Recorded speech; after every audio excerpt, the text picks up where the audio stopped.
In the mid-90s, the CDC and Kaiser Permanente discovered an exposure that dramatically increased the risk for 7 out of 10 of the leading causes of death in the United States.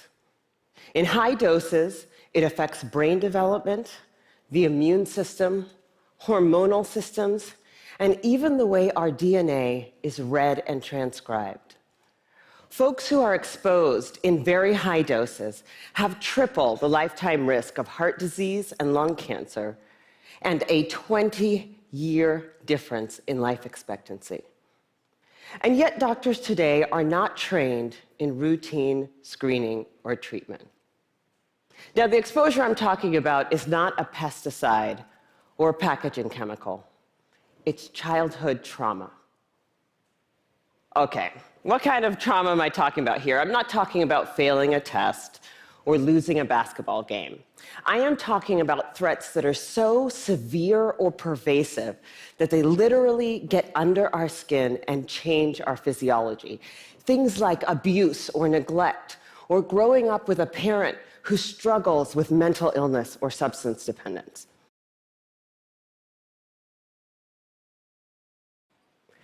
But then I started noticing a disturbing trend. A lot of kids were being referred to me for ADHD, or attention deficit hyperactivity disorder. But when I actually did a thorough history and physical, what I found was that for most of my patients, I couldn't make a diagnosis of ADHD. Most of the kids I was seeing had experienced such severe trauma that it felt like something else was going on. Somehow, I was missing something important.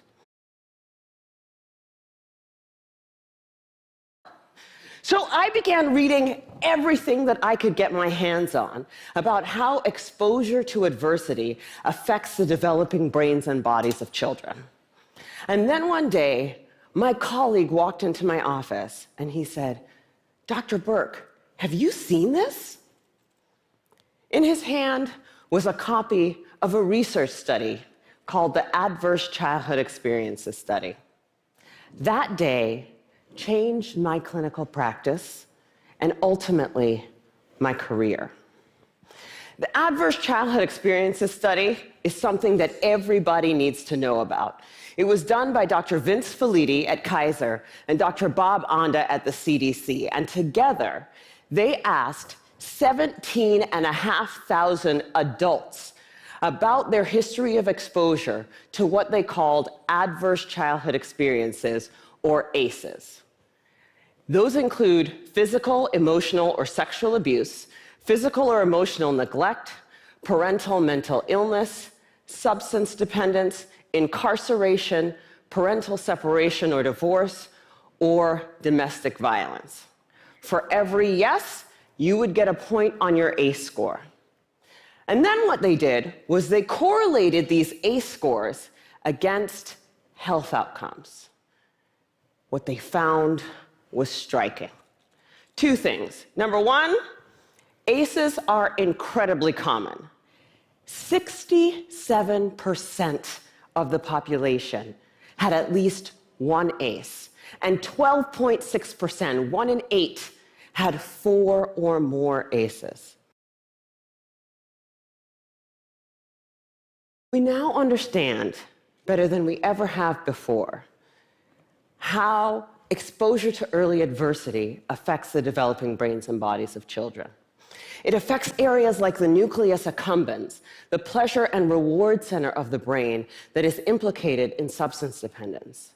It inhibits the prefrontal cortex, which is necessary for impulse control and executive function, a critical area for learning. The reason for this has to do with the hypothalamic pituitary adrenal axis, the brain's and body's stress response system that governs our fight or flight response. How does it work? Well, imagine you're walking in the forest and you see a bear.